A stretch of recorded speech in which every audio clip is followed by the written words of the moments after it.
Hello there. Long time no see. Um, so, welcome to the Night Trek. Um, I am currently live on YouTube, and I will have a guest. One Mr. Kaweebo will be joining me. And speak of the devil, there's the boy now. Hello, Mr. Kaweebo. How are you? I'm fine. Okay, that's good. Um, my only request to you is that you do not use profanity. If you can keep from doing that, that'd be wonderful. You mean like butt? Hey, don't say but.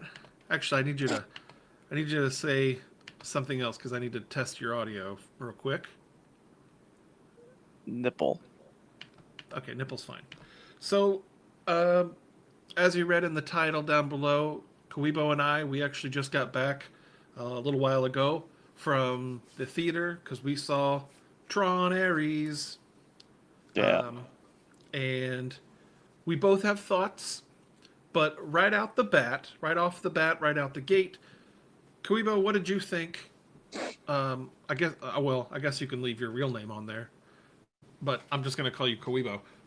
What did you think of Tron Ares? I thought it was decent. It wasn't like anything amazing.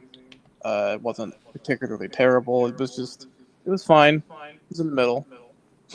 I Okay, gave it like a 5.5 to five and a half. a little bit lower.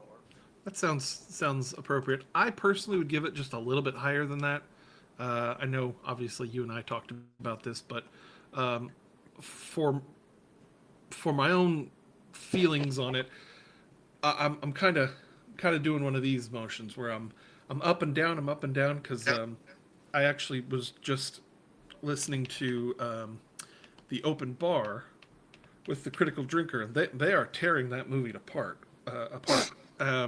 Which I don't feel as strongly about it as they do, but they're also not Tron purists, because Kaweebo and we are Tron purists. We like we like it for the lore, not just the base storyline. We like it for like all the little stuff in between and like how it relates to other media and all that fun stuff. So I personally would give it a little bit higher than Quibo. He said 5.5. I would say probably a 7.5. I've dropped it a little bit from an 8. Um, but we'll get into it a little bit here. Um, I kind of, there's no real synopsis online for it, like a plot by, or a plot beat of point by point what happens. So I'm going to read this little thing that I wrote up here. Um, and feel free to jump in at any time, Kaweebo. But Yeah. this is what I got. So I said, created by Julian Dillinger in his own version of the grid, Ares is a program that can bridge the gap between the digital and physical world.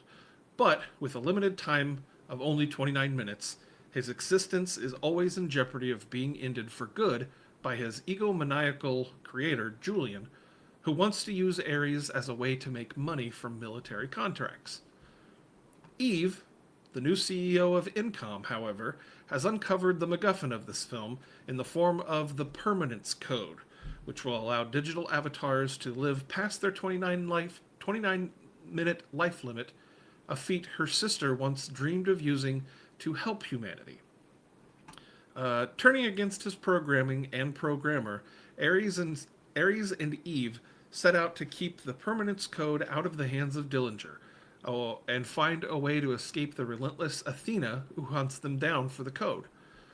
With a ticking clock and an ever dangerous enemy growing more and more reckless trying to stop them, Ares and Eve must conquer light cycles, light jets, a recognizer, and even Ares' own inner feelings on their mission to defeat Dillinger. So that's kind of the basic little synopsis. It's nothing special, but that's essentially what the movie is about. There's other things that the movie is about, such as the nature of AI and uh, other things, but they kind of don't touch on those things a lot. But we can talk about it. So first off, Kaweebo, how do you feel about the character of Ares? I mean, he's not Jared Leto's worst performance. He's pretty. To put it bluntly, he's basically Chat GPT in a human form. Uh, his character really boils down to I know everything and I'm curious about it. And occasionally I form thoughts on music, and I really like Depeche Mode. He does Um, he does really love Depeche Mode for some reason. They spent a very long time talking about Depeche Mode in this movie. yeah, Um, it's not like he's not a bad character. I just don't. It's tough because it's like I see what they're doing, and it's kind of the same character that Korra had in Tron Legacy. I just think Olivia Wilde was better at it. Um, and Ares just trying to basically having the same thing, but he's doing different things. And it's Jared Leto doing it. And I don't know, it's just kind of there. It's not like again, it's not a horrible character. It's not an amazing character. He's the main character, and he's the guy you see most of the time. So and he didn't annoy me. So that's I'll give him yeah, props for that. yeah. I'll jump in here and I'll agree. Like he's not the worst part of this movie. Um, I think Andrew, well, Kaweebo and I, we both thought that much like Morbius, he would be probably the most cringe part of this movie. It is Jared Leto, the cult leader, after all, and his. I thought it would be kind of a vessel for him to like push his band a little bit, the 30 Seconds to Mars or 29 Seconds to Mars, to keep on theme. 29 minutes till I derez. But but no, Sorry, I dropped my phone. it wasn't he wasn't the worst part of it. I think I mean he doesn't do that childlike wonder the way Olivia Wilde did as well. Um, and it is kind of surface level. He wants to know about things like he has feelings like oh wow, I smelled rain, I can almost he says at one point I can almost smell it, and it's like that's an interesting concept for like a digital person who we don't know how long he's been alive, but like for them to come into the real world and go, wait a minute, like this is much different than where I'm from, even though it's kind of not a whole lot different, but I'm not bothered by it at all. On the subject of music, though, I know obviously Nine Inch Nails did the music for this movie. Uh, Personally, I didn't hate it. I know a lot of people have had an issue with it. They think it kind of just drones on. But Kaweebo, what did you think of the music? I thought the music was fine. It's never going to compete with Daft Punk's score in Tron Legacy. I think that's probably one of the best parts of that movie. And this score, if you couldn't get Daft Punk back, this is about as good as I could hope for. Where it's adequate, it's not annoying. I don't think it went on too long or anything. I think it was just the right amount, but it isn't anything particularly amazing either. The main like the de-resed of this movie. I don't know what the actual name of it is, but the de-resed kind of like main action song. It's pretty good. Um, I enjoyed it during the fights I and think the it's action scenes and I everything. think it's called like something to believe in or something like that. Something like I don't know. I thought it Something. was appropriate for this movie. I thought it had kind of more of a somber, warbly tone to it Yeah. compared to the more the electronic like strings that Legacy had. Even though I did really like that in Legacy, but this is a different movie, and I liked it. I liked the soundtrack's one of the better things in this movie, I think. But music tends to be pretty good in these movies anyway. Yeah, I think the music was strong. It wasn't. I thought it would be. Personally, I thought it would be a little bit better than what it was. Not that it was terrible or anything. It's almost like the music was uh gosh, what's the word? The music was, I think it was fine for what they wanted out of Trent Reznor. Um, It fit he, the story and the characters. yeah, it fit the story setting, characters, all that fun stuff, and I don't have a problem with it. I know I was watching, like I said, I was watching Critical Drinker, and he said that, but he didn't say it, but somebody on there said that the music kind of droned on, and it didn't hit any of the like emotional beats and stuff, which I can kind of see what they're talking about. But I'm a fan of Nine Inch Nails, and I like the Trent Reznor spin on that style of music, you know. But yeah, it'll never ever come close to Daft Punk. That was Well, I just don't perfect. think Like, the music is. I mean, the movie itself doesn't really have any major emotional beats, at least as far as I experience. Like, obviously, it has moments where they want you to feel something, but none of the characters are particularly interesting enough for me to really get more emotion out of it than basic empathy or basic whatever. So the fact that the music not hitting me in the feels like, well, it's kind of par for the course for the rest of the movie. Where it's just a general, it was all right feeling. yeah. The As far as the emotional beats in the movie, n- people have emotions in the movie, obviously, but the girl who plays Eve, she's. It's not that she's a bad actress or anything. She's just she doesn't have a lot of. She doesn't emote the way. She's just not very emotive, I should say. And for Jared Leto, who is playing not a robot, but he's playing an AI. It's like, well, I kind of that's kind of how an AI would act. I think in real life, I think they'd be real like timid at first because they don't exactly know how to use their emotions. So yeah, for the music to have to hit an emotional beat, it's like, well, nobody really had any emotional connections to each other. Not really anyway. Um, but again, the music was fine. I thought it was passable, and it didn't have to be spectacular. It did what it's supposed to do, and it was fine. But Yeah. As yeah, far as the performances go, I agree. Greta Lee is the actress's name who plays Eve Kim. Yeah, she's. I don't. I hate to say she's a bad actress. I haven't seen her in anything else that I can think of. She's kind of subpar in this movie. Some of her reactions and emoting just kind of felt weird to me. Maybe it's a cultural thing. I don't know if she was raised and born in America. Maybe English isn't her first language. I don't know anything about her. I just know that some of her reactions felt a little weird. Um, Jared Leto's performance I generally enjoyed because he didn't go campy. He didn't go over the top with it. Again, one of the reviews I read was refreshingly subdued, which I thought was pretty funny considering some of the other roles he's done. what does Um, that mean? I'm so refreshed that you're subdued right now. Like, what what that does means is he didn't go full Joker. You know, true? But he's not playing Joker. He's playing an AI essentially. yeah. Like, But the fear of this movie was that this was basically one big ego stunt for Leto to be in charge of this franchise. And in some ways, I can kind of see that. I don't think it didn't really hit me that hard in this movie where I thought, oh, this is just a vehicle for Jared Leto's ego. I think he genuinely had a character he wanted to tell, and it was, it's fine. It's not anything amazing. right? But Yeah, yeah, I don't but think it's he. not like The Rock and Black Adam. That kind of like, I can't ever lose in the battle. I can't be, so that kind of like I can just tell in the contract he wrote specific stipulations where I don't know if I necessarily. It feels like Jared Leto cares about this franchise, even in his own weird actor way. He cares about the Tron franchise somewhat. Yeah, yeah. He seems like he's into exploring who Ares really is.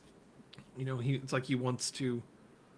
I think he would want to do more with this, and I'd be okay with him as the vessel to carry the franchise forward. Um, I wish they had brought back Killian Murphy because he was the original Dillinger. He was supposed to be the son of Dillinger, but they made it be uh, uh, Evan Peters. well, yeah, he's the grandson, but his mom, Gillian Anderson, she plays his mom, who is the last living descendant of the original Julian, or yeah, Julian Dillinger, Edward Dillinger. Edward Dillinger. No, Well, Edward you was can the assume son. no. I had to look that. He's Julian Dillinger. Julian I'm talking Dillinger about the Jr. original. I'm talking about the original Dillinger. I think his Yeah, name the is old Edward old Dillinger. guy. Yeah, Edward Dillinger. And then Is it Edward? yeah, and then Murphy plays Ed Dillinger Jr. in Legacy. Ew. And to be honest, I can see it because Murphy's obviously he's a higher profile actor, and he's a little older anyway. I can see him, being in this universe, being the brother of Gillian Anderson, who's the I mom, can and basically see it. It's that would just an make odd Julian his choice. nephew. I It's mean, just an odd choice to bring her in because she didn't do anything. Like, she's such a better actor than what they gave her to work with. And I think you could cut her out of the movie and it would still the Evan Peters character would still have like an emotional response to having everything crumble around him because his whole point was to make money. And like, if you take that away from him, he could still have that same emotional reaction where he's like, he wants to get rid of everybody and put himself in the grid. But I do think it was the only reason why he put himself in the grid was to escape the authorities. That well, was yeah, but really he can still affect things in the real world from there, because he's not he's not the CEO anymore. Because in the movie, basically, as the heroes start to win, they shut down his version of the grid, and he's locked out of his whole company or whatever. And somehow he gets control enough to rearm the lasers that make stuff, and he reverses it so it sucks him into the Dillinger grid, which basically is like it's basically like Hades, which, as we were talking earlier, the Dillinger grid almost looks like Hades. There's like fire. Look, in certain areas, it looks like fire when they go into the light, the exit point or whatever. what the whirlpool. Yeah, that like whirlpool thing that they go into when they go inside of it. Yeah. There's like this red flame that pops up. Which, by the way, that was interesting as well. The fact they changed the exit portal from Legacy, which I guess makes sense because in Legacy there's like a whole like platform and everything built for it. So I guess because there is still like a big beam of light in this movie, so you could argue that it's the same general principle, but they didn't build a portal. They just had this. Right. It just kind of goes into the water. Maybe they have like they go into the water and it like sucks them down into the stream, and then it takes them up from there. Who knows? I don't know. They didn't really explore the Dillinger grid very very much or very well either. No, this is like I don't want. I want like 50-50 Earth and the grid. I thought it was good, which is it's better than I thought it was going to be. I thought it was going to be like 70-30, like most was going to be on Earth. Right. And it is in the real world for a lot of it, but we are in the grid for quite a bit too. So it's not completely lopsided, but it is the most we've seen of the real world in these movies. Because again, in the first two, you're in the grid for like 80% of the movie. Right. And it just cuts back and forth. I did like that at a certain point in the movie, they have to get Ares back into the grid somehow so that he can...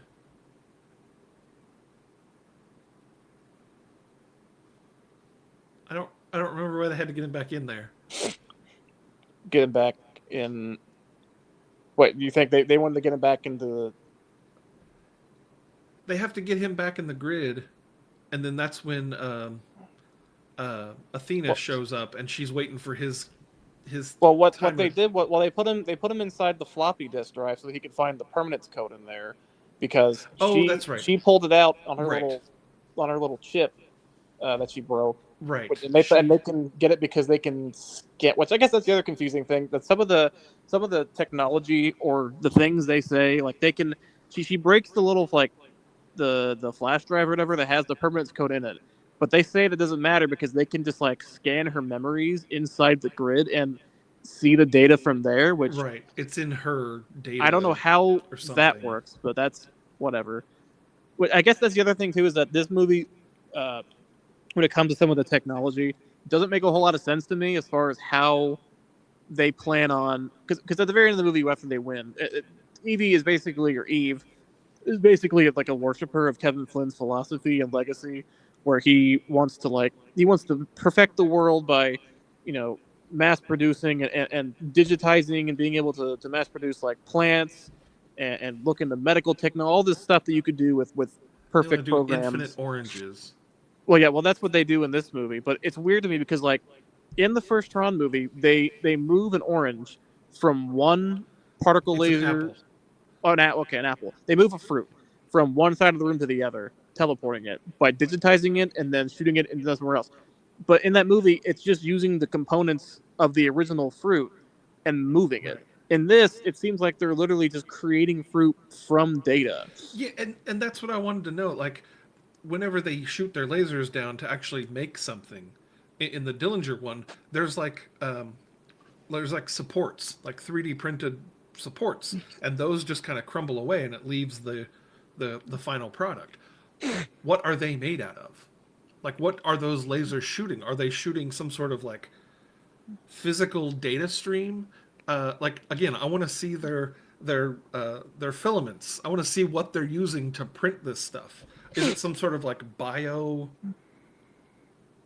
God, I don't know. How would you even call it? Some sort of It bio is weird. I matter? think they are taking like 3D printing technology because again, in like the original Tron, obviously it's very hokey. It just he gets turned into like squares that get turned into the data. Right. In Tron Legacy, they don't even show it. I don't think, or no, they do. They do. They show Sam getting sucked in, but it's like point by point. It's like a more modern version of what they did in the original. Yeah. Whereas this, it's Well, very much like 3D printing, and then they have this little like casing of yeah, they're whatever, not supports, plastic, just like but when you 3D print. right. But like, is that just casing that get them into the real world? Like what? And that's the other thing too is like when you start throwing in stuff like that and making it more realistic in that way, that makes me wonder more. How is their skin? How do they have human skin? How do they have eyeballs? You know, I get that's the magic of the movies, and that's fine when it's in the digital world. But like, if you start trying to Yeah. explain too much of the technology with stuff like that, it makes me ask more questions. Like, how exactly does this technology work? Yeah. It kind of doesn't hold up under scrutiny, but like neither does the first one. So I can set that aside. I'm sure you can too, but like and be into it. But like I read a comment that somebody made about it where they said that the first Tron movie was basically a tech demo to prove that like, hey, this CGI stuff can work and we can use it in making movies. And it went on to revolutionize the industry because Pixar saw it and they were like, this is a whole new art form that we can use to tell stories. The Tron Legacy movie is basically like a realization of that dream to where like live action and digital can come together and actually tell a story, and it's kind of like the the end point of that kind of story or whatever, but it leaves it open for a sequel, builds upon the original stuff, and then you can do more with it if you want to. This one, the person said, is basically just the third one in the franchise. Like it doesn't build upon what came before. It kind of tells a story like using those elements, but it doesn't really do a lot with them. It doesn't really push it further beyond, other than like, well, I guess people can come in from the digital world into the real world, and I guess they have to sleep and eat and poop and pee and drink coffee, and Yeah, I don't know, because like at the end of the movie, Jared Leto, or well, not Jared Leto, Ares, who looks like Jared Leto, which is weird because like, do you think Jared Leto would be in that world and he'd see Ares and he'd be like, "You look like me"? Oh, that's weird. Like, well, that just brings I up have the a cult. question of Come be my why cult. that just brings up the question of why these programs look the way they do. Because again, we talked about this, but like in the original Tron movie, the program Tron looks like Alan Bradley because Alan Bradley wrote the Tron program. Right. Clue looks like Kevin Flynn because Kevin Flynn wrote. Same thing with Lori, who wrote the Right. whatever her name is in the first movie, and Uh, so on and so forth. And again, I know in Tron Legacy they have a bunch of programs that Flynn created, but like that was kind of his playground. But why is Ares look like a different guy? You know, when that was like Julian Dillinger's main program, like shouldn't maybe he? he Because just like Sark, maybe Julian Dillinger just really likes Jared Leto or 30 Seconds to Mars or something. He's like, oh man, I love wow, my brain turned off. I love Jared Leto, and he's like, I'm gonna make you look like Jared Leto. He's like, comes in the real world and he's like, crap.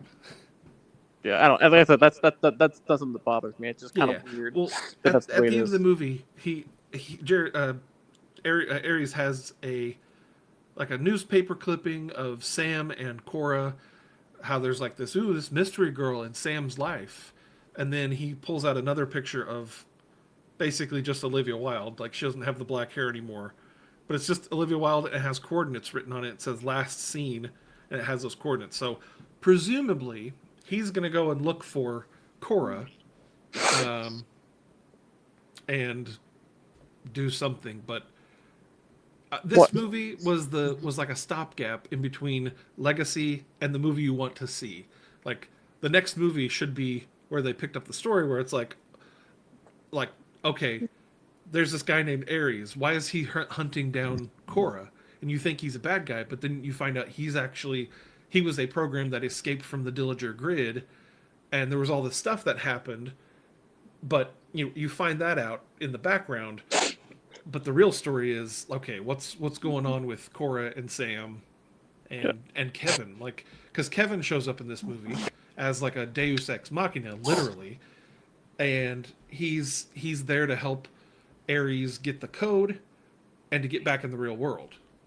And he essentially gives him that code, which Andrew or Kaweebo, you pointed out that the code that he gives to Ares is that double helix, which is exactly what Cora had on her disc in Legacy, which is what Right. which is what Flynn uses to like basically fix her arm, because she gets her arm shot off or something, and he fixes her code. But when he brings up her disc, it's got a double helix. So the ISO DNA is the permanence code, which That's what it that seems to that me. was Because again, they that don't. should have been explained. Like, this is what it was. He hid it away into this system, and that's why it was hard for everybody to find.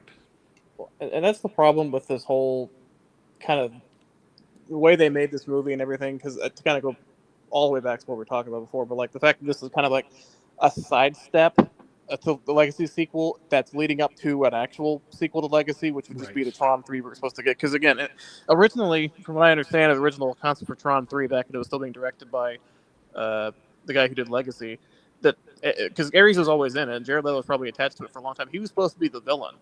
He was supposed to be the bad guy, probably a rogue program from Dillinger or whatever, because they had plans for Cillian Murphy as well to still be the villain. But like this was basically what you're saying for what might be the fourth movie was the plot for the third movie, with Sam and Cora as the main characters. Right. And then after 15 years they changed directors and it just kind of became an Ares vehicle, which another reason why I think people can say it's just a vehicle for Jared Leto's ego, which I understand. I kind of think they should have just made this movie like 10 or 15 years ago, like shortly after after Legacy, because then it would have. I think it would have been better if it had been Sam and Cora fighting against Ares, who basically ends up where he is at the end of this movie. Like, it would have been to the same ending point of Ares might get redeemed to become a better person, program, whatever you want to call it, but it would be a more fascinating story and actually tie into the movies more than not really at all. Like the Legacy, like this movie's credit, it does give you the impression that this is a sequel. Like the events of Legacy happen, they just don't really matter all that much. Yeah. In this movie, which in turn makes this movie kind of not matter in the larger story, because you want to see what happens next, not this story. Yeah. Like, this story should have been told in like a book or a comic book that takes place just before Tron, Ares, and Tron, Ares, and Cora. The rest of the characters. The wrath of Tron. I don't know. And that's another thing too that bugs me, by the way, is the fact that this franchise is called Tron, and Tron's not in it. Yeah, and they didn't even why would you have Tron in your Tron movie? They didn't even ask Bruce Boxleitner to come back, which is wild to me. It's like he couldn't have been in the old '80s grid with old Kevin Flynn. He could wear a little white robe or something. Yeah, he could have been the Force Ghost too. Like, what's wrong with him? He could be old. You see Ares and he looks he's talking to another program, and it's like, who are you? And he's like, I'm Ares. Ares who? And he looks over and he sees Tron, and he sees Clue or Kevin and Carrie Fisher. no, I mean the guy who played Tron, No, Bruce you're. Boxleitner, I know where you're going with this. You're making a joke, and I was trying to add to the joke, and now and Carrie Fisher, and Mark Hamill. Sure, why not? And Adam Driver. And sure, says, whatever. I'm It's I'm ruined it Ares now. Flynn or something. I don't know. I was gonna say Ares Skywalker, but yeah. Or Ares Skywalker. I'm Ares Tron. Yeah. The point is the sequel, and my biggest problem with this movie is that it feels like a sidestep. You know, like it feels like we could just move on to the next chapter, but instead we're doing this little side story about a character who could have just been a supporting character in an actual legacy sequel. But because of the way Disney canceled it and reworked it, now we're getting this instead, which just makes the movie feel more not pointless, but just like fluff. Like we didn't need this movie to be this way. You could have just made a Tron 3 that actually concluded or continued the character story of the. It could have had the same general plot of like Dillinger Corporation bringing programs in, Ares comes in, you know, all that stuff. But you would have Sam and Core at the center because they're the ones continuing Flynn's legacy, and instead you have Eve and Sam's successor, which again also implies that Sam just didn't do anything for the last 15 years. He brought Core into the real world and then decided that he wasn't going to do what Eve eventually does, which is, you know, fix the world's problems like Kevin wanted. Yeah. It just seems really weird that they basically took that off of Sam's shoulders, the son of Flynn, and gave it to Eve to do. It's like why is it that she Right. is it because she finds the permanence code? Because like, why couldn't Sam have found the permanence code? In fact, if it's in Korra, if Korra's DNA is the permanence code, why not use? I don't understand it. From a production standpoint, I get it, but in lore, it's just like, what is Sam and Korra been doing for 15 years? Yeah. You know? It's almost like it'd be like getting the appetizer that you ordered right as you get your actual meal. It's like, well, yeah, I wanted to eat that, but like I wanted to eat that before my food came. But now I've got my food and my appetizer, and it's like I Yeah, love crab biscuits. You know, yeah. those crab biscuits are delicious, but like I wanted those like 10 minutes ago. You've already I, had your, you're already half eating your steak. Now you got a salad. It's like, yeah, well, I don't well, need it yeah. It's now. like I don't want. I'll eat this, but I mean, I guess I have to eat it now. So I don't know. But again, that's not to say that the movie's bad. Just don't go see it in the theater that has their volume turned all the way up and then some. Because our theater was so loud. Like, I don't know if the seat shaking was like part of the experience. Like our theater has something that shakes your seat, but like our seats were literally shaking when someone like Aries would be talking. He'd be like, I'm Tron Ares, and our seats were just like, it's like, Yeah, geez, it was very loud. I could barely, I could like literally we couldn't hear each other making remarks to each other, but I don't know. Yeah. But anyway, yeah, I think I would give this movie definitely like a 7. I think a solid 7 for me is probably good. It'll never be Tron Legacy, and it will never be like the best movie ever. And if the next movie comes out and it's really good, I'll just be like, yeah, there's only 3 Tron movies because I didn't really need Ares. I mean, if the fourth movie, if they make a fourth movie, is good, I don't mind having this be Tron 3. It would be, it feel more like 2.5 because it doesn't really continue things that much for me because it doesn't have all the principal characters that you'd think they should have. Right. But it's again, it's not, it's fine. It's a 5 for me. It's a 0.5. The 0.5 between 2 and 3. 0.5 raises it just a little bit more. So Yeah. cool. Well, Mr. Andrew, Mr. Kaweebo, I thank you for being on my show. I think we're going to end it here. Make sure you guys do all the liking and subscribing. Make sure that you're keeping them notifications on, because man, that helps the channel and all that other stuff. But I think that's it. I think we're gonna stop there. So I will have an announcement video coming very soon. I've got some things coming up that I would love to share, so keep your notifications on so that you can be up to date on all that. But until then, until my next video, live long and kapla. Bye.